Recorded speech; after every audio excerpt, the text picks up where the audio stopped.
For our group project, we chose to model Lynchburg General Hospital. Our group consisted of Chad, Jeffrey, Guillaume, and myself, Austin. Each of us had individual tasks that we focused on throughout the entire project. Chad was in charge of designing a rate tables for the hourly arrival times, and then he inputted the processing times for each station.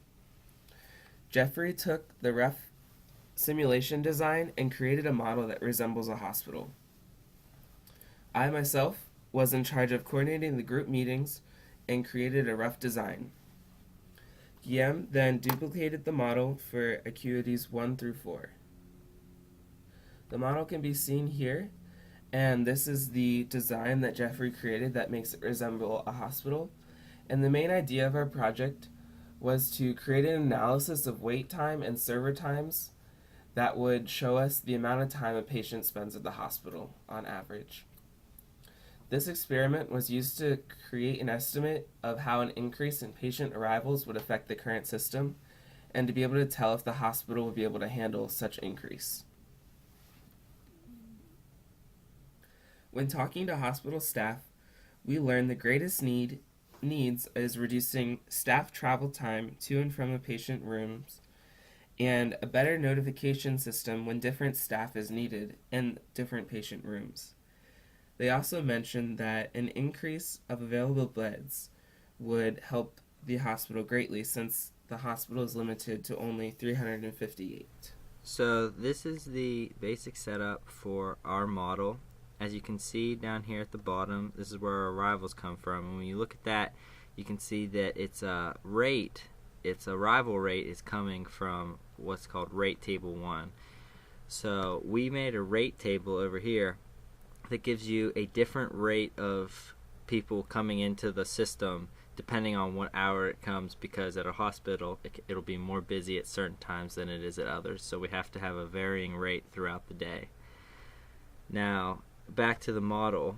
As you can see, there's lines going through, and these are essentially the paths, the different paths that the patients can take. And also, first here, the arrivals can either arrive by car or ambulance.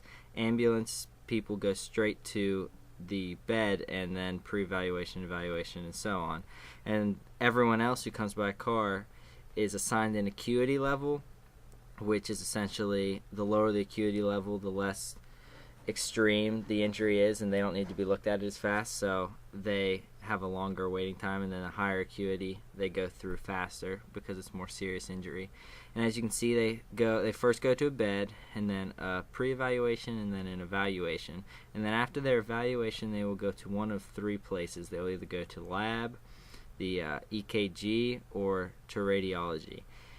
And then after they complete that, they're going to go to results, and when they get their results, they're either going to be admitted, they're going to leave without following the advice that they were given, or they are going to just leave and be discharged, as you can see right here. So that's the basic setup and the basic path that the people will follow. So for the experimental study part, we ran 10 replications on each of the experiments.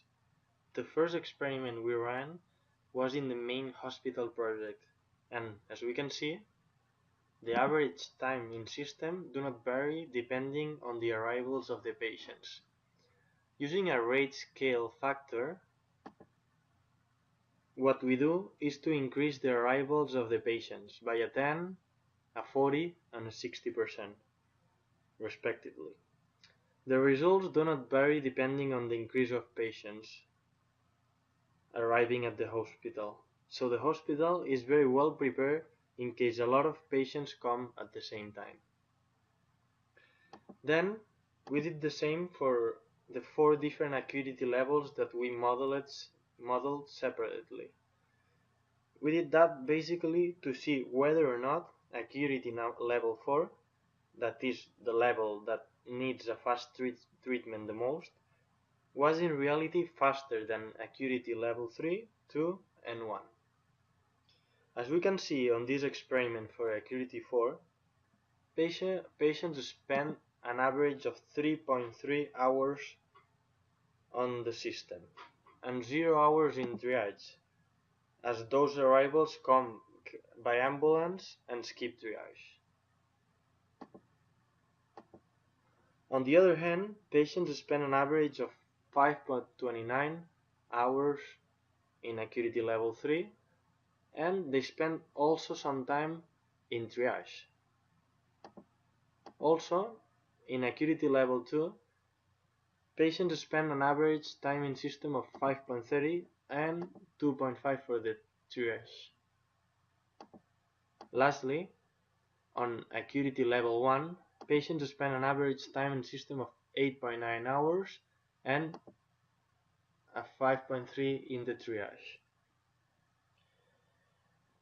So, what we can conclude is that in acuity level 4, patients spend way less time than in the other 3, and that's basically because they don't have to wait in triage, and also because they don't have to do some other steps that acuity level 1 and 2 would have to do, such as registering. We can say that our model does work as we expected, and it also gives priority to the patients that need treatment the most. Our group attempted to meet with a client at the Lynchburg General Hospital, but we're having difficulties contacting them. We sent them multiple emails, but they didn't respond, so we weren't able to actually meet with that specific industry, but we were able to meet with several nursing students who were able to verify different numbers and kind of run us through how the hospital process works.